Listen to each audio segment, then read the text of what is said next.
All right, welcome to this session all about proposing a new org at Northwestern. My name is Joe Littell.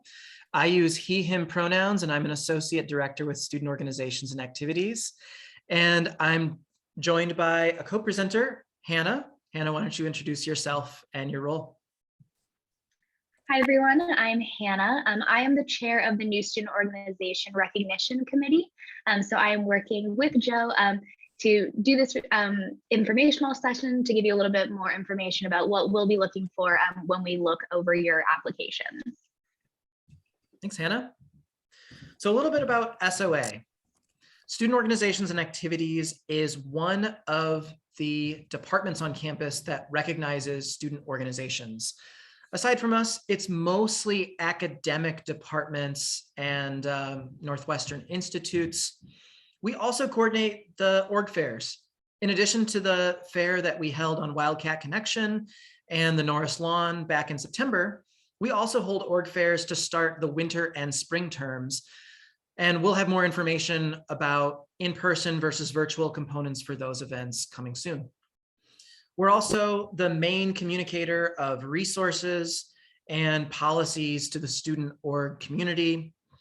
We also manage the Student Activities Assistance Fund, which we want everyone to know about. It's the SAFC. It's a donor-funded program that assists students who have financial need and removes the barrier for them to get involved.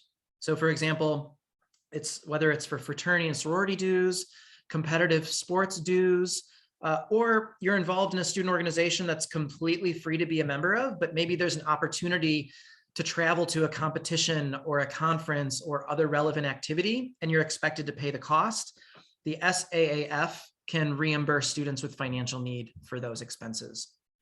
We also manage a few grants, which I'll share more about towards the end of this presentation. Some of them are really vital to new student organizations trying to get off the ground. And we also maintain standards for the student org community as well.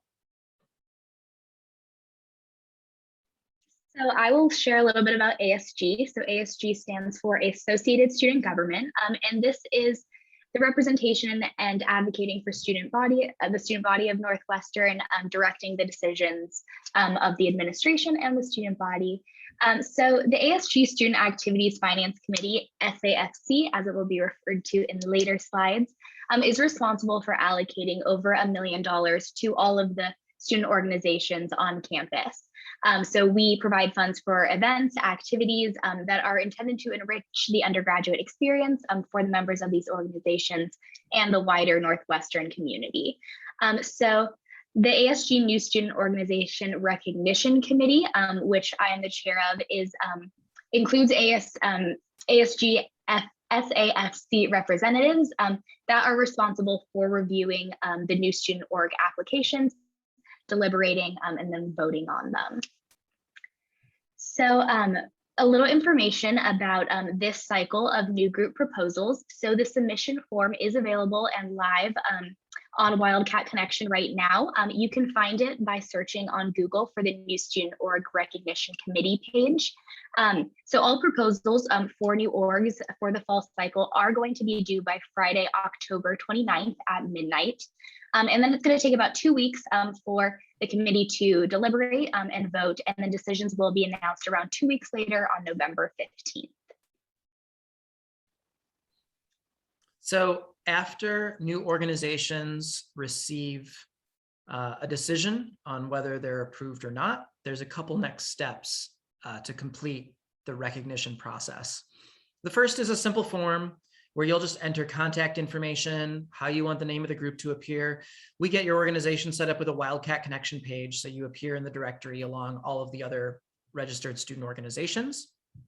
We also have online training available through Canvas for org officers. You can designate up to 5 folks from your new group to complete these sessions. And they're on the topics of event planning, fundraising and budgeting, general administration and leadership for your group, marketing, communications, and recruitment. And truly, these Canvas sessions of video presentations and quizzes that go with them will answer about 90% of the questions that new groups have. How do I get funding? Where am I allowed to advertise? what are the rules around recruitment? How do I reserve a room or a meeting space for an upcoming event? So those have been developed to answer just the most common questions that really any student organization has, but you can always reach out to your advisor or student organizations and activities for anything that isn't covered in those Canvas sessions. Once your Wildcat Connection page is published, and once your org officers have completed those Canvas orientation training modules, then there's full recognition for the organization. So recognition comes with benefits, right? There's eligibility to table at the upcoming fairs. So if these requirements get done by the end of fall term, then your org would be eligible to table at the winter fair in January and all subsequent fairs. There's annual requirements to keep the organization recognized that generally have a spring or summer deadline, but you would be recognized for the remainder of this year. You'll also have a Wildcat Connection page. This is where Wildcat Welcome and the admissions office and our office direct all students who ask if there's just a list of all the organizations and ways to get involved at Northwestern. So we also host our virtual version of the org fair on the Wildcat Connection platform directly. And it's just a way to build up your web presence for your group to complement any sort of social media presence or other web presence you have. What also comes with recognition is access to other tech. So you can request a u.northwestern email account for your org specifically. That's really helpful for recruiting. It's also helpful for outreach if you're going to be reaching out to non-Northwestern entities and collaborating with them or asking them questions. You can also set up a listserv as well with that status. And then you'll also have access to create a SOFO account. So SOFO functions as the bank for student organizations. It's a student org finance office, and they're on the first floor of Norris. They don't provide funding to student organizations. There's other departments, ASG, and other areas of Northwestern that offer grants and allocations. But in most cases, your organization needs an active SOFO account in order to receive those grants. The last benefit is that you're able to reserve space on campus at the lowest rate, which is typically free. A lot of student orgs conduct their meetings in the evenings or weekends in open classroom spaces or Norris Center meeting rooms. And that's completely free if you're a recognized student to get set up with that. Some of the larger performing arts spaces on campus have a fee because they require staff on site, but it's a fee that's much lower than if you were, say, an employer recruiting on campus or a local Evanston organization just looking for space to put on an event. So we communicate weekly with whoever's listed as the officers on the org's Wildcat Connection page. That's the other important piece of the directory is keeping updated student contacts for orgs is our pipeline to letting you know about opportunities like new grants or deadlines that are approaching, annual requirements, and other resources. If you don't already, we encourage you to follow us on social media. We're very active on Instagram. We have a whole team of student staff who post not only what we're up to, but what the student org community has going on. So as you create an account, follow us, we'll follow back pretty much any student org account that's out there. And we use Facebook occasionally too. So I already hinted at this, but there are some annual requirements for SOA. It's an online registration of Wildcat Connection, and then just a refresh of those Canvas courses that any newly approved group is taking. What's nice is a lot of orgs have their transition of roles in the springtime. And the idea is you would have those folks who are transitioning in complete these Canvas trainings as well. So they have the knowledge that their predecessors had, in addition to any other sort of communication between those folks. There may be other requirements as we go along, but those are the two big ones. SOFO also has their own requirements to maintain the financial account. They expect all groups to do a process they call reconciliation, which is basically just to account for all transactions in the most recent history. If there's new officers who are going to be conducting business through SOFO. They have a sign-in process for that, and they also have their own training for how to manage your SOFO account, and their own office that maintains any other requirements for folks who have access to student org accounts. So moving on to the application process. So this is just to give you a brief overview of what the review committee is looking for when we read through your application. So there are 4 main pillars: accessibility, feasibility, uniqueness, and sustainability. So these are the big things that we are going to be looking for in your application. So accessibility, what does your application process look like? Do you let everyone in? Is there a written application? Is there a written application and an interview and an audition? So we want to make sure that we're making the application process not too strenuous, accessible to most students. And then also, are there any associated costs with your club?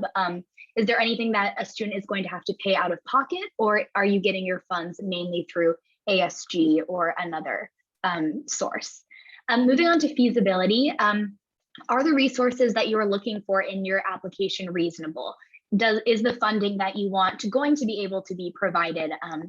So just making sure that things are reasonable, feasible. Finally, uniqueness. So what is different about the student org? Why do you have to make a new student org instead of joining one that already exists, for example? So what makes your group stand out? Why does Northwestern not already have something like it? And how does this group meet student needs on campus? Is there a group of students who are really interested in it and you are finally providing it? So making sure you are unique and you're meeting the needs of the students who have a genuine interest. And then finally, for sustainability, does your application show clear effort? Was there a lot of thought put into what your organization is going to look like moving forward? Do you already have members who are interested in it? And then also, is this group going to outlive the people who founded it? So is the group going to die off when the president graduates, or is this something that is going to be around on Northwestern for years to come? And then a little bit about SAFC and the funding we provide. So we distribute the student activities finance pool to the recognized groups. So we hold 2 funding cycles per year, one in fall quarter and one in spring quarter, where we're going to be allocating funds for specific upcoming events for the following quarter. So in order to become an SAFC recognized group eligible for funding, you need to be SOA approved for at least 1 year. So this means that if you submit your student org in this cycle, it's not going to be until next fall that you can apply for SAFC funding. This is part of showing sustainability, that this group is not quickly dying out, but rather it's staying around on campus.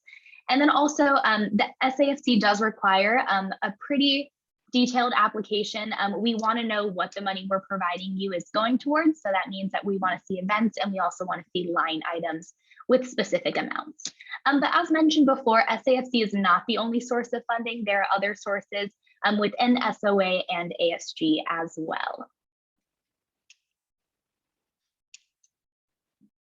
Okay, and to wrap, I thought I would share some common challenges that we've heard from folks who have been in your shoes, 2 to 3 to 4 years ago.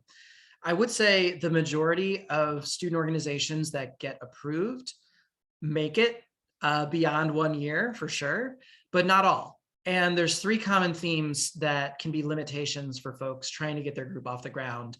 The ASG review committee, new student org review committee, is not a place of judgment to look at your application and say, oh, we think this one's going to make it and this one isn't. It's more in alignment with those values that Hannah outlined.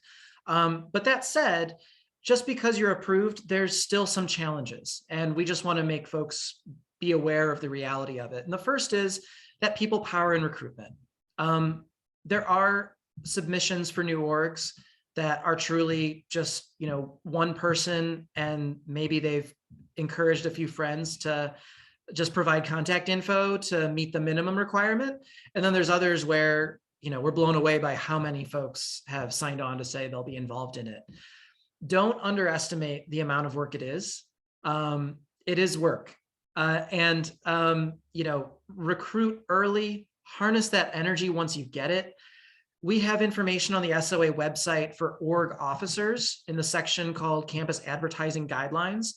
It's mainly there for student organization resources on how to promote upcoming events and build their presence on campus. But in addition to just establishing your own social media platforms, inviting people to follow or join a group, getting the word out there in different forums, there's always an opportunity to flyer on campus bulletin boards in the library, Norris, res halls, identify those communities and try and get folks involved early is really key. And again, trying to share that vision so that you're not just doing it on your own.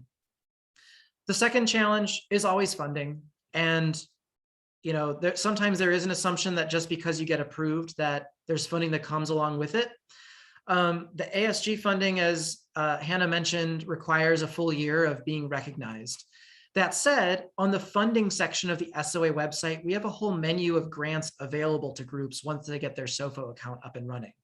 We know that grants are not a long-term and sustaining option for your funding, but the idea is groups can get some seed money in year one to put on events, to just get some resources to get started so that it's not a $0 balance.